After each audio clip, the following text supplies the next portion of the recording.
வணக்கம். நான் சுபவீரபாண்டியன். இசை என்றால் என்ன என்னும் கேள்விக்கு யாராலும் உடனடியாக விடை சொல்லிவிட முடியாது. ஆனால் பல்வேறு விடைகளை கவிஞர்களும் எழுத்தாளர்களும் சொல்லியிருக்கிறார்கள். துன்பம் நேர்கையில் யாழெடுத்து நீ இன்பம் சேர்க்க மாட்டாயா என்று கேட்கிறார் புரட்சி கவிஞர் பாரதிதாசன். துன்பம் என்னும் கடலை கடப்பதற்கு தோணியாவது கீதம் என்கிறார் பட்டுக்கோட்டை கல்யாண சுந்தரம். ரஷ்ய நாட்டு எழுத்தாளர் லியோ டால்ஸ்டாய் மிக சுருக்கமாக ஒரு வரியை சொல்கிறார்.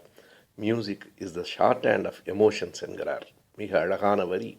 உணர்ச்சிகளின் சுருக்கெழுத்துதான் இசை என்பது அவருடைய கருத்து.